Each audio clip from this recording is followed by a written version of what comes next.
What happens when a woman witnesses a massacre she was never meant to survive, then gets married to the one man ordered to ensure she never tells what she saw?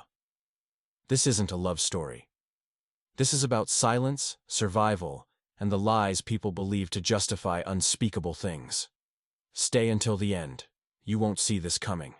And drop a comment telling me, would you speak the truth knowing it meant death, or would you protect the lie to stay alive?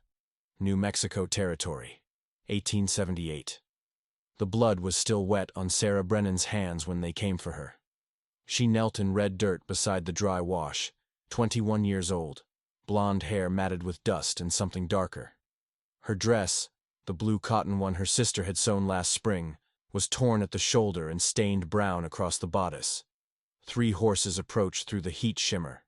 2 Apache warriors flanked a white man in civilian clothes but military bearing. The man's name was Garrett Mills, and his eyes were the kind that calculated cost before they registered humanity. Sarah didn't stand. Couldn't, really. Her legs had stopped working somewhere between watching the killing and crawling into the wash to hide. Mills dismounted 20 feet away. "Sarah Brennan?" Her voice came out scraped raw. "Yes." "You're a lucky woman," Mills said, though his tone suggested he meant the opposite. "Sole survivor of the Cimarron Creek incident. Quite remarkable." Incident. The word sat wrong in Sarah's mouth like a stone she couldn't swallow. She'd watched 19 Apache families, men, women, children, cut down under a white flag. Watched soldiers reload and fire into bodies that had already stopped moving. Watched Mills himself put a bullet through an elder's skull while the old man's hands were raised in peace. "I need you to come with us," Mills continued. "There are questions about what happened, formalities." Sarah looked at the 2 warriors.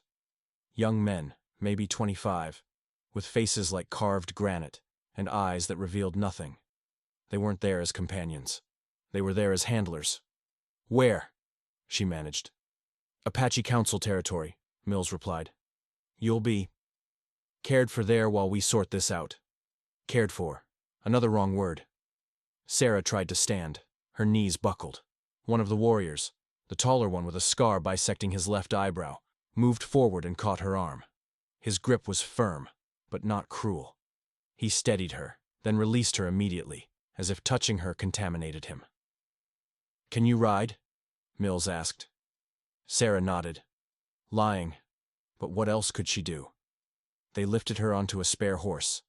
The world tilted and swayed. As they rode away from the wash, Sarah looked back once at the place where she'd hidden for 6 hours, listening to the silence that followed screaming. The mesa in the distance held the actual bodies. Covered now, probably. Or burned. Mills would have thought of that. Sarah faced forward and said nothing. Because even then, with shock still numbing her thoughts, she understood. Speaking meant dying. The Apache camp materialized from landscape as if the earth itself had birthed it. Wickiups clustered in a canyon, protected by rock walls and thorny vegetation that looked impassable until you were already through it. People emerged to watch the riders enter. Sarah felt their stares like physical weight. A white woman, brought here by their own warriors, stained with blood that might be Apache or might be her own. They couldn't tell from looking, and that uncertainty made everything worse. Mills dismounted outside the largest structure.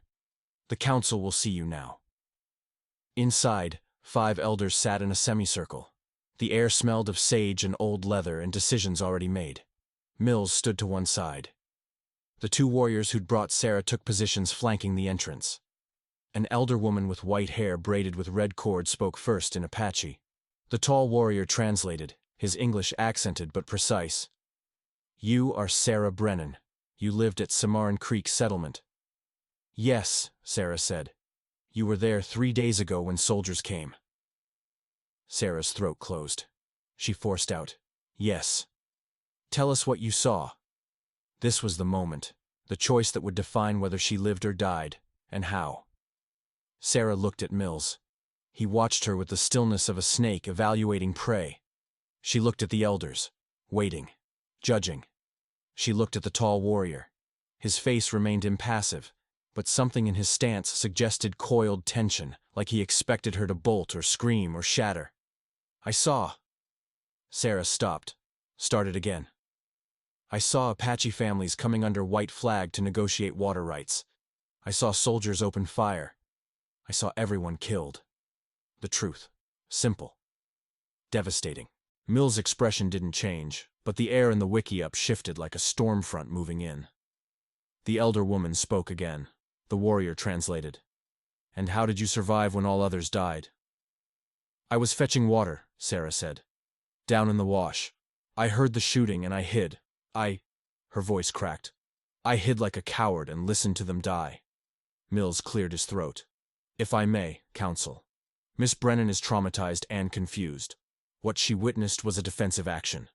The Apache party attacked our military patrol. We responded to protect ourselves. Sarah's head snapped toward him. That's not… Miss Brennan, Mills interrupted, his voice gentle as a noose tightening. You've suffered terrible shock. It's common for survivors to experience confused memories. Understandable even. The council knows this. The elder woman's eyes moved between Mills and Sarah like she was watching a knife fight in slow motion. She spoke at length. The warrior translated. The white man's army says Apache attacked first. This woman says soldiers murdered families under peace flag. One of these is true. One is a lie that starts war. Exactly, Mills agreed. Which is why Miss Brennan needs time to recover. Her memories may clarify, or they may remain confused. Either way, she's a valuable witness who requires protection. Protection. Sarah was beginning to hate that word most of all. The elders conferred in rapid Apache. Sarah caught none of it except the tension in their voices. Finally, the elder woman spoke again. This time, the translation was directed at Sarah. You have witnessed death, Apache death or soldier crime. We do not yet know which truth you carry. But you are marked by what you saw.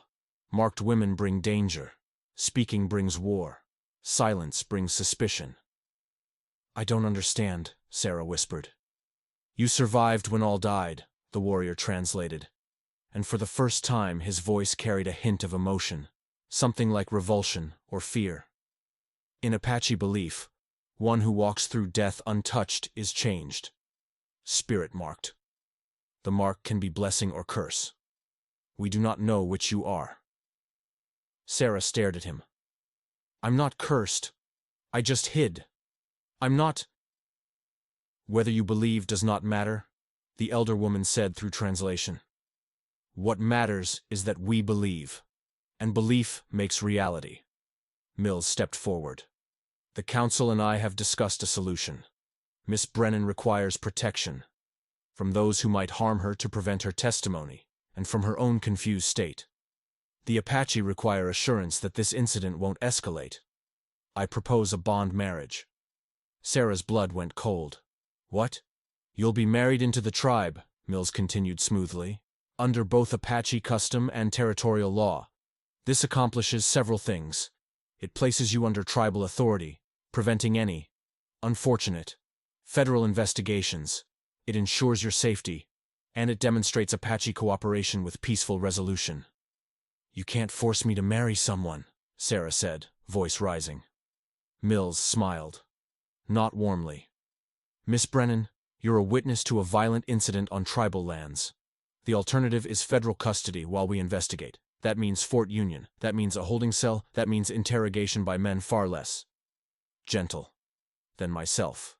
The council is offering you sanctuary. I'd take it. The tall warrior spoke suddenly in Apache. Harsh, clipped words directed at the elders. An argument erupted. Sarah understood none of it except that the warrior was objecting, and the elders were overruling him. When silence fell, the elder woman spoke directly to the warrior. He went rigid, then responded with what sounded like bitter acceptance. The translation came, Neshoba will take you as wife. He is disciplined. He will ensure you speak only what is safe. He will watch you. And you will be protected from those who fear the mark you carry. Sarah looked at Neshoba, the tall warrior with the scarred eyebrow. He wouldn't meet her eyes. For how long? Sarah asked. Until the mark fades, the elder woman replied through translation. Until we know if you bring blessing or curse.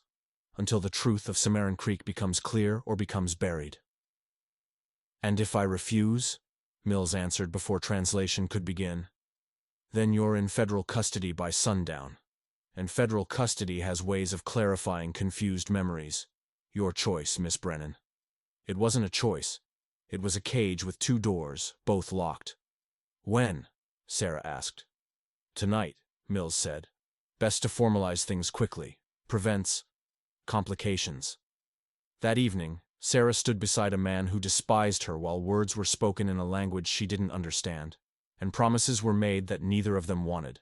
Neshoba's hand when he took hers was calloused and cold as riverstone. When it was done, Mills approached with that calculating smile. Congratulations, Mrs. Neshoba. You're under tribal protection now. Remember that protection comes with expectations. Speak carefully. Speak only what serves peace. He leaned closer, voice dropping. 19 families died at Cimarron Creek because they believed in negotiation. 19 families whose deaths can be remembered as tragic attack on soldiers or as massacre of innocents. Which story gets told depends entirely on whose version survives. Your version makes me a murderer and starts a war that kills hundreds more. My version maintains peace and buries the dead with dignity. Choose which truth you want to carry. Then he mounted his horse and rode away, leaving Sarah married to silence. Neshoba's wickiup stood at the camp's edge, isolated. Whether by choice or assignment, Sarah couldn't tell. Inside was sparse, sleeping furs, weapons hung with care, a fire pit, dried meat in woven baskets, no decoration, no softness, a place for function, not living. Neshoba entered behind her and immediately began rearranging things, moving his sleeping furs farther from where he pointed for Sarah to place hers. You sleep there, he said in English. Do not touch weapons. Do not leave camp without permission. When I am gone, you work with women. You do not speak about Cimarron Creek. I can't just pretend. You will. His voice was flat, final. Or you bring death to everyone here. You understand? Your truth kills Apache. Mills's lie kills Apache. Either way, we die. But maybe if you stay silent, we die slower. He grabbed his bow and knife. I hunt. You stay. Then he was gone, leaving Sarah alone in a space that smelled of someone else's life and felt like a tomb. She sank onto the designated furs and put her face in her hands. But she didn't cry. Couldn't. The tears had dried up somewhere in the wash, while she'd listened to children screaming. The women came for Sarah the next morning. 6 of them, led by an older woman with gray streaking her dark hair and eyes like obsidian. They didn't speak English and she didn't speak Apache, but their gestures were clear. Come, work, prove you're not useless. They were processing mesquite pods into flour. Hard work that made Sarah's hands cramp and her back ache within an hour. But she kept pace, forcing herself to mirror their motions even when muscles screamed. One of the younger women, maybe 17, kept glancing at Sarah with an expression somewhere between curiosity and revulsion. Finally she spoke to the older woman, who responded sharply. The girl addressed Sarah directly. You are marked woman. Why you not die with others? I don't know, Sarah replied honestly. Marked women bring curse, the girl continued. Spirits chose you. Maybe for punishment, maybe for purpose. We do not know. I'm not marked, Sarah insisted. I just survived. The older woman spoke. The girl translated, survival when all die is the mark. You think you chose to live? Spirits chose for you. Now you carry their weight. Question is, what do spirits want from you? That night, Neshoba returned at dusk with a dead rabbit. He prepared it in silence, cooked it, divided it precisely in half. They ate without speaking. After, in the darkness, Neshoba's voice came from across the wickiup. Why were you at Cimarron Creek? Sarah wrapped her blanket tighter. My sister married an Apache man named Taz. She was teaching their children English. I came to visit. Silence. Then, Taz was my cousin. His wife had yellow hair like sun. Her name was Rebecca, Sarah whispered. I know her name. Harsh. She died 3 days ago. Her children died. Taz died. 19 families died. And you lived. I know. Do you? Neshoba's voice carried an edge like broken glass. Do you understand that your living makes you either blessed or cursed? That people here believe spirits marked you for a reason? That they fear you because marked women either save or destroy? I'm just a woman, Sarah said. I'm not marked. I'm not cursed. I just hid and survived, and now I have to live with that. What you believe does not matter, Neshoba replied, echoing the elder's words. What matters is what we believe. And we believe you are dangerous. Then why did you agree to marry me? Long silence. Then, because council ordered it. Because someone had to contain the threat. Because if marked woman is left unwatched, she brings chaos. I'm not a threat. You are the biggest threat this camp faces, Neshoba said. And now his voice was tired rather than angry. You carry truth that Mills will kill to bury. You survived when you should have died, which makes people believe spirits have plans for you. You are white woman in Apache camp during time when whites and Apache balance on knife edge of war. Everything about you is threat. Sarah lay in the darkness and understood. She wasn't just a witness Mills needed silenced. She was a symbol, a fear made flesh, a spiritual danger in a community already besieged by physical ones. The marriage wasn't about uniting two people. It was about containing a contagion. Days became weeks. Sarah worked, stayed silent about Cimarron Creek, learned Apache words for practical things. Water, fire, food, danger. She avoided conversations that might lead to questions about the massacre. She felt Neshoba's constant vigilance like a weight on her shoulders. But she also noticed things. Mills returned every 10 days or so, always with news designed to tighten the cage. The Apache family's bodies have been buried with military honors as attack victims. Official report filed. Investigation closed. Best if old wounds aren't reopened. Translation. Your version is buried. Keep it buried. She noticed how Neshoba tensed whenever Mills appeared. How the elders' faces went carefully blank. How conversations stopped when Mills entered. They feared him. Needed him. Hated needing him. And she noticed something else. The fear people showed toward her wasn't just spiritual. It was practical. A marked woman who witnessed massacre and lived was a loaded weapon. Point her one direction, people died. Point her another, different people died. Everyone wanted to control which direction she pointed. 6 weeks after the forced marriage, Sarah made her first mistake. She was hauling water from the stream when she heard voices.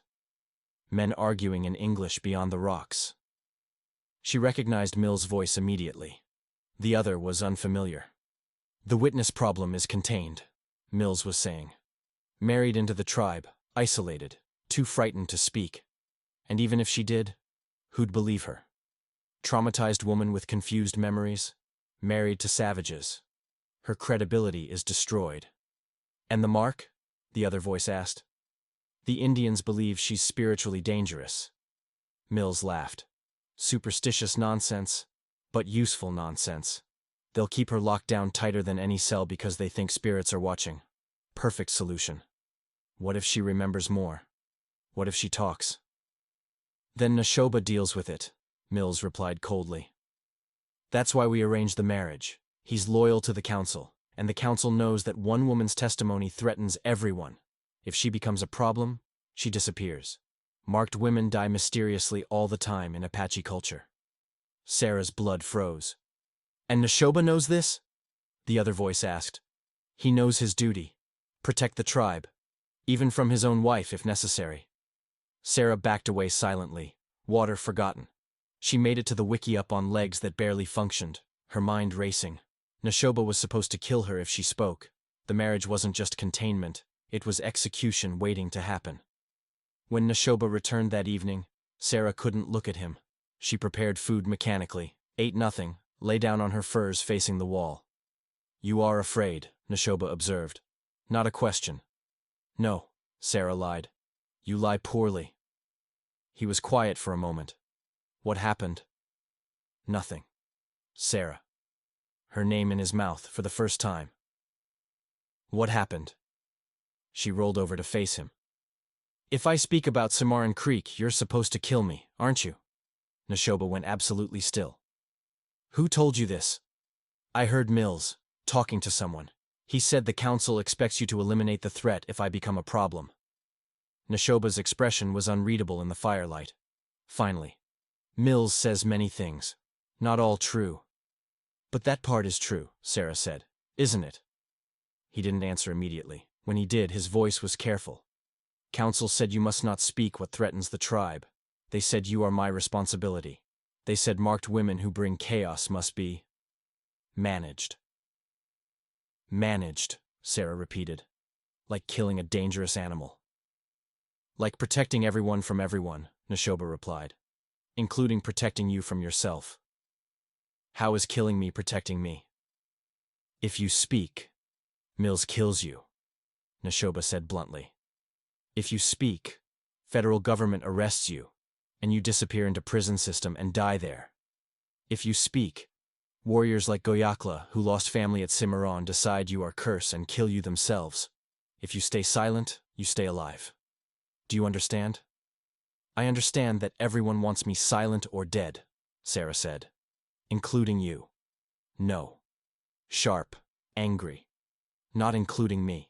I want you alive and quiet because alive and quiet means you survive this nightmare. But I cannot protect you if you insist on destroying yourself with truth. Sarah sat up. The truth is that Mills murdered 19 innocent people. Children, Neshoba.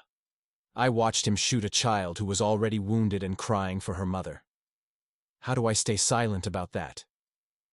By choosing to live, Neshoba said. By understanding that your truth changes nothing. Those people are dead. Speaking will not resurrect them. It will only add your corpse to the pile. So I just forget? No. Softer now. You carry it. Like I carry knowing my cousin died believing in peace that was lie.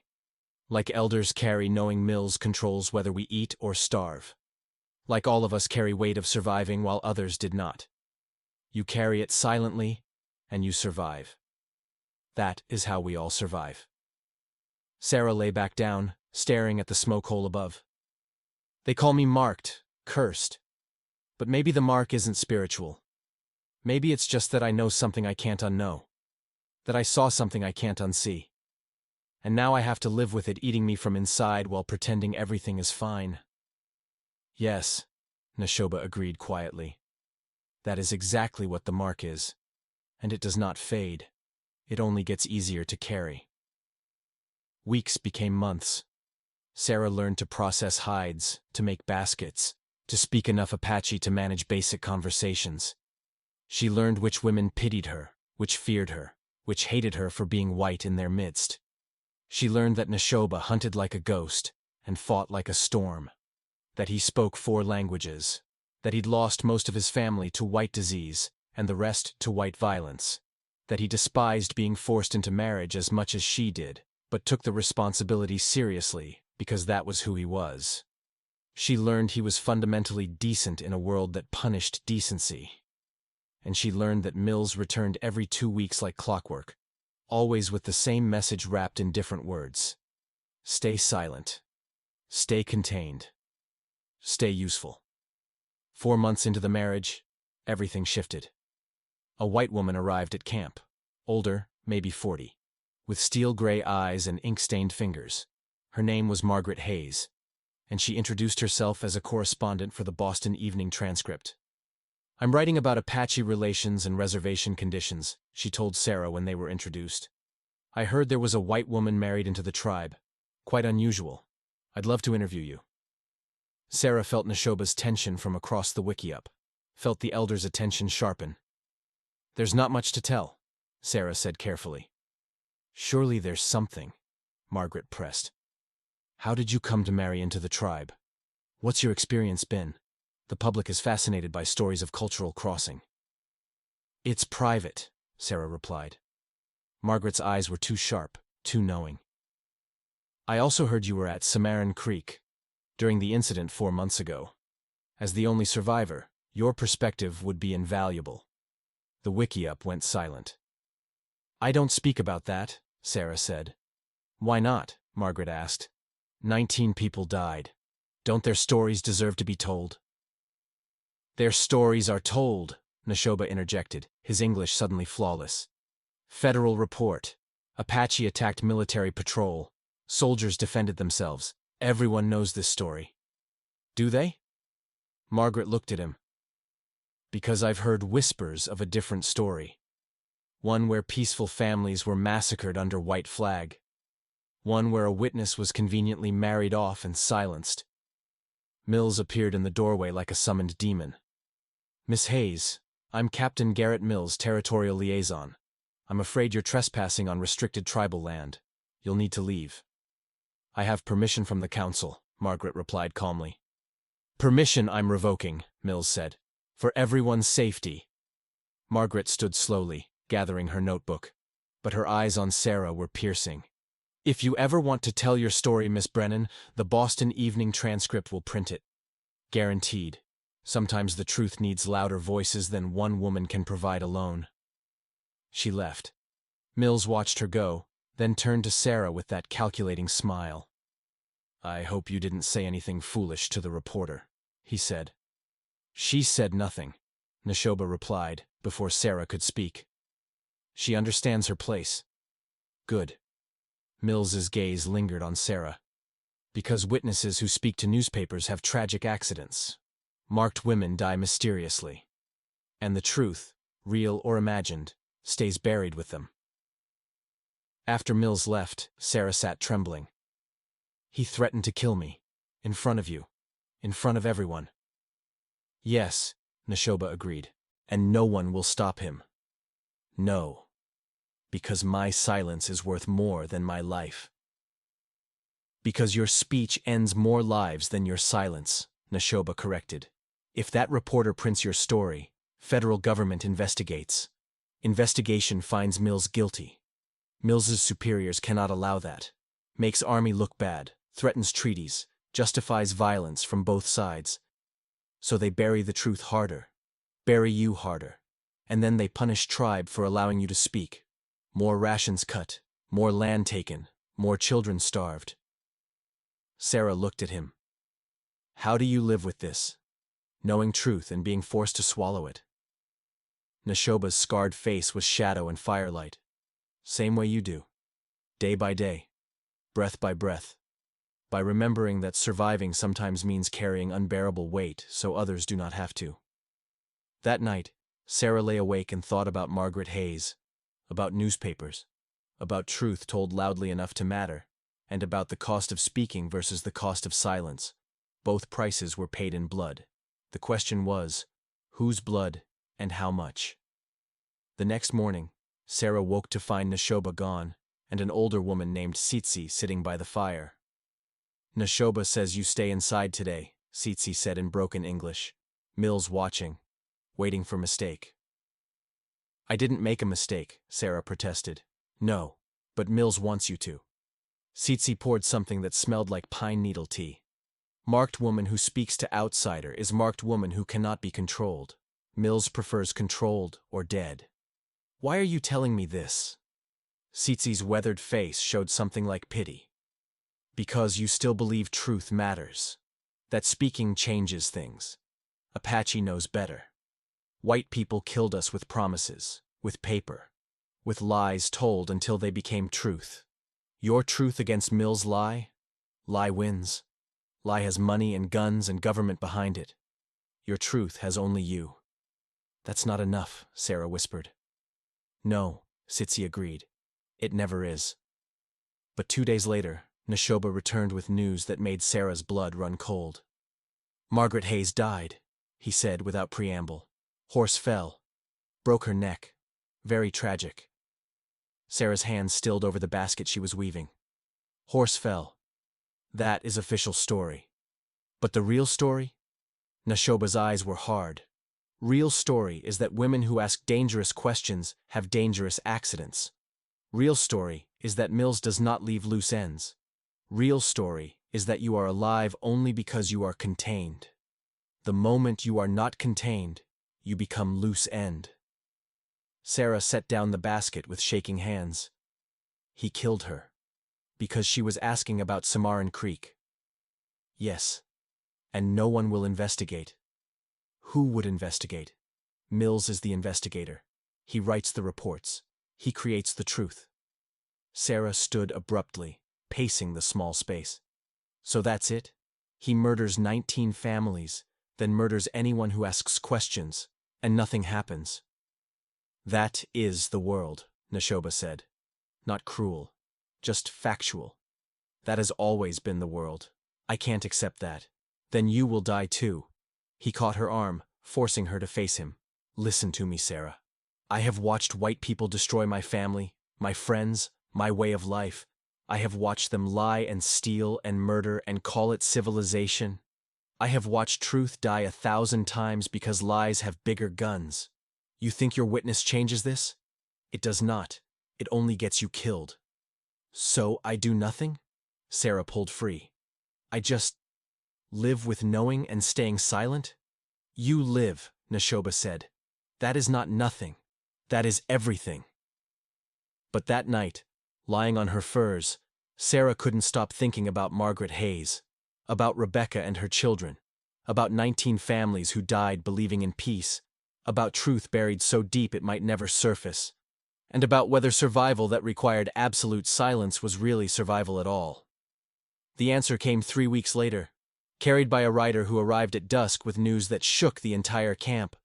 A delegation of Apache leaders from 3 bands was traveling to Washington to negotiate directly with the federal government. They wanted witnesses to past treaties broken, past promises forgotten, past massacres covered up. They wanted Sarah. Mills appeared within hours of the announcement, his usual control frayed at the edges. Absolutely not, he said to the council. Sarah Brennan is unstable, traumatized, and unreliable. Sending her to Washington is disaster. The eldest councilwoman spoke through Neshoba's translation. She is married to our warrior. She is Apache now by law and custom. She comes. She's a white woman who'll be manipulated by reformers and bleeding hearts, Mills argued. She'll say whatever they want her to say. You'll lose everything. We have already lost everything, the elder replied. What remains is whether we lose with dignity or with silence. Mills turned to Sarah. If you go to Washington, you'll be torn apart. Politicians will use you. Reformers will exploit you. And when they're done, you'll have no protection, no home, nowhere to go. Maybe, Sarah said, but at least I'll have spoken. Spoken lies, Mills' control cracked. You were traumatized. Your memories are false. The Apache attacked the patrol. That's the truth, and that's what the official report says. The official report is a lie, Sarah said, voice steady. And you know it. I know it. Everyone knows it. The only question is whether we keep pretending or whether someone finally tells the truth. Mills's face went cold. You'll regret this. I already regret everything, Sarah replied. At least this way, my regret means something. The delegation left for Washington 2 weeks later. 3 tribal leaders, 2 warriors for protection, Neshoba as translator, and Sarah as witness. Mills watched them depart with murder in his eyes. The journey took 3 weeks by train and stage. Sarah had never been farther than 50 miles from where she was born. Now she watched mountains become plains, become forests, become cities that stretched farther than she could comprehend. Neshoba stayed close, protective without being controlling. They shared compartments, sat together in stations, navigated the stares of white travelers who couldn't reconcile a white woman traveling willingly with Apache men. You can still stop this, Neshoba said on the 3rd night as they waited in a St. Louis hotel. We can tell council you are too ill. Send you back. Is that what you want? Sarah asked. I want you alive, he replied. Washington is dangerous. Mills has friends there, power there. You testify against him. Those friends will destroy you. They might. They will. He moved closer. Sarah, I have watched you these months. Watched you survive things that break most people. Watched you learn, adapt, grow strong. You are not weak white woman council expected. You are. Something else. But Washington will eat you alive. Then I'll be eaten, Sarah said. But at least I'll have bitten back first. Something changed in Neshoba's expression. Respect mixing with exasperation, mixing with something that might have been affection. "You are most stubborn woman I have ever met," he said. "Thank you," Sarah replied. "That was not compliment. I'm taking it as one anyway." In Washington, they were housed in a boarding house near the Capitol, their arrival arranged by a reform organization called the Indian Rights Association. A lawyer named Thomas Whitfield met with them daily, preparing testimony. "You understand what you're accusing?" Whitfield asked Sarah during their third meeting. "Premeditated murder of civilians by federal military personnel. It's explosive." "It's true," Sarah replied. "Truth doesn't always win," Whitfield warned. "Mills has powerful supporters. The army will close ranks. You'll be painted as unstable, vindictive, attention-seeking." "Let them paint," Sarah said. "I'll still speak." The hearing was scheduled before a Senate subcommittee investigating Indian affairs. 3 senators, a dozen bureaucrats, and a gallery packed with reporters and reformers. Mills was there naturally, in full military uniform, medals bright, surrounded by lawyers. Sarah wore the simplest dress she owned, her hair braided Apache style, Neshoba standing behind her right shoulder. She was sworn in, asked to state her name and relationship to the incident at Cimarron Creek. "My name is Sarah Brennan," she said, voice carrying through the chamber. "On the morning of March 15, 1878, I witnessed Captain Garrett Mills and a cavalry unit murder 19 Apache men, women, and children who had come under white flag to negotiate water rights." The room erupted. Mills's lawyer stood immediately. "Objection! Mrs. Brennan is known to suffer from traumatic confusion and—" "I am not confused," Sarah interrupted, looking directly at Mills. "I watched you shoot unarmed people. I watched you reload and fire into children. I watched you put a bullet through an elder's head while he was praying. I watched you arrange bodies afterward to look like they'd been attacking. And then I watched you threaten to kill me if I ever spoke about what I saw. These are lies told by a disturbed woman who—" Mills began. "I can provide names," Sarah continued. "Rebecca Tazi, her children, Anna, age 6, and James, age 4. Elder Nal, Warrior Kitchi. I can describe how each one died, where the bullets hit, what they were doing when you killed them. Would you like me to continue?" The senators conferred. Mills's face was stone. "For 3 hours," Sarah testified, describing the massacre in detail, explaining the forced marriage, documenting Mills's threats, providing names, dates, specific facts. The Apache leaders testified after her, corroborating details, providing context about the peace negotiations that had been underway. Neshoba translated, his English flawless, his testimony supporting Sarah's account. When Mills finally testified, he called Sarah mentally unstable, claimed she'd been seduced by Apache propaganda, insisted the attack had been defensive. But the reporters had already printed her story. The gallery had already heard the details. The senators had already seen her composure versus Mills's anger. Truth, for once, might actually have louder voice than lies. The hearing concluded without immediate judgment. "The committee will review all testimony and issue findings," the chairman announced. Outside, Neshoba found Sarah in the boarding house room, staring out the window at the foreign city. "You spoke well," he said. "I spoke truth," Sarah replied. "Whether it matters is a different question." "It matters."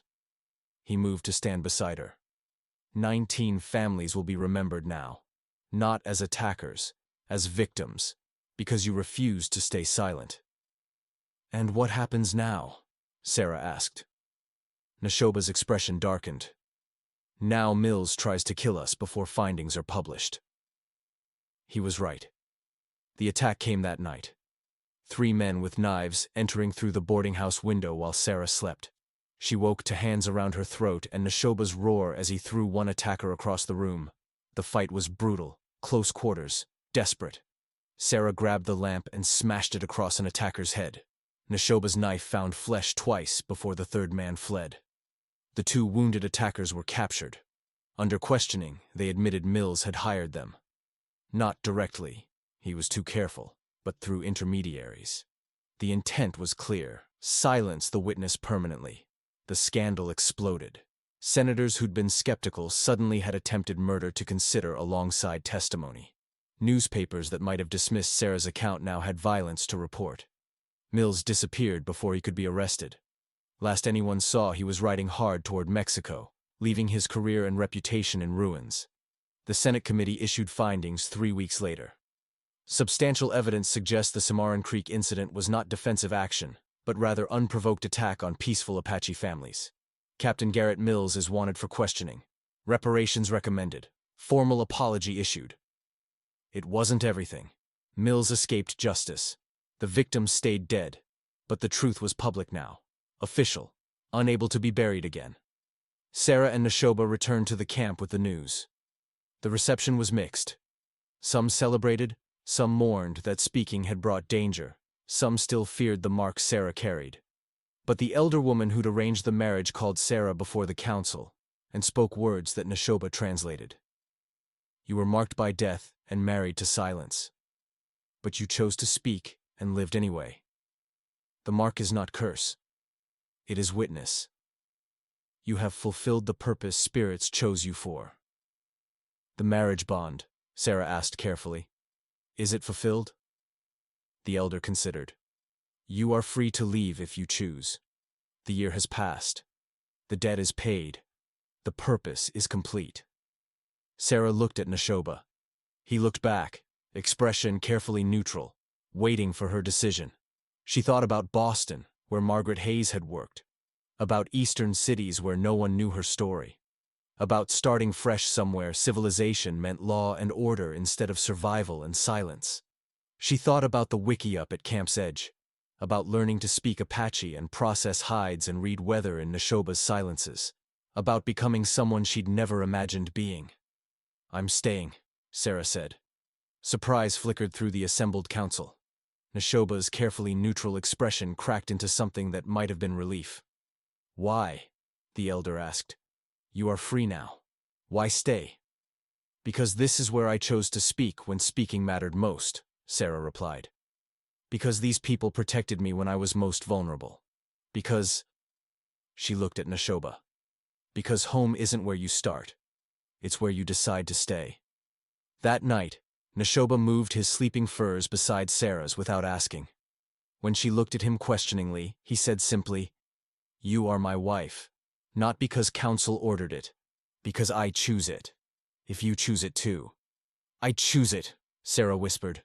They came together finally. Not as captor and prisoner or duty and burden, but as two people who'd survived impossible things and decided to survive together. Afterward, Neshoba traced the old scar on Sarah's shoulder, from the day she'd hidden in the wash. You are marked, he said quietly. But not cursed. Never cursed. You are woman who witnessed death and refused to let it be forgotten. That is blessing, even when it feels like burden. The seasons turned. Sarah and Neshoba built a life that looked nothing like either had imagined. She taught children English and helped negotiate with government agents who came bearing promises. He hunted and translated and protected. Together they became bridge between worlds that didn't trust each other. 2 years after the hearing, Sarah discovered she was pregnant. The news spread through camp like wildfire. White woman, marked woman, witness woman, carrying Apache child. Some feared it. Some celebrated it. Most accepted it as proof that the mark had been blessing after all.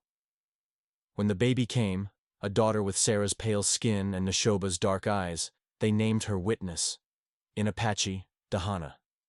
A name that carried memory and hope equally. She will know both truths, Neshoba said, holding his daughter while Sarah recovered. Mills's lie that failed and your truth that survived.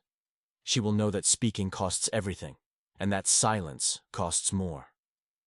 Sarah recovered slowly, body and spirit healing together. 3 months after Dahana's birth, a letter arrived from Washington.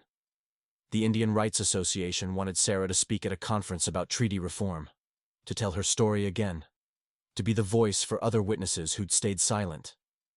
You do not have to, Neshoba said as she read the letter. You have already given enough. Maybe, Sarah agreed. But maybe that's not how witness works. Maybe once you speak truth, you keep speaking it until it changes things or kills you.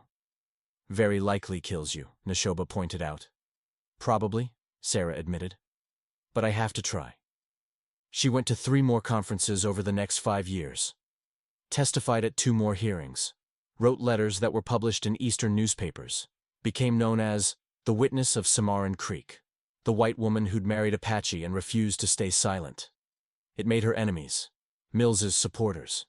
Politicians who wanted indigenous peoples quietly removed. Settlers who saw her as traitor. But it also made her allies. Reformers who needed witnesses. Other survivors who found courage in her example. People who believed truth mattered, even when lies had bigger guns. The camp changed too. Some families moved to reservations. Others stayed mobile, hunting and surviving as they always had. Sarah and Neshoba stayed with the mobile group, raising Dahana and later her brother Chato, teaching them both languages and both histories. Tell me the story, Dahana asked when she was 7, old enough to understand. Tell me about Cimarron Creek. Sarah looked at Neshoba. He nodded slightly. I witnessed something terrible, Sarah began. 19 families killed when they should have been protected, and I had to choose. Stay silent and survive, or speak and risk everything. What did you choose? Dahana asked. I chose to speak, Sarah replied. Even though it was dangerous, even though people wanted me silent, even though the truth was hard and scary. Why? Chato asked. He was 5, barely understanding but listening intently. Because silence protects the wrong people, Sarah said. Because the dead deserve to be remembered truly. And because sometimes the only power we have is the truth we carry, and whether we speak it. Did speaking help? Dahana pressed. Some, Sarah admitted. Mills was exposed. The lie was shattered. Reparations were paid. But the families are still dead. The grief is still real. Truth doesn't fix everything.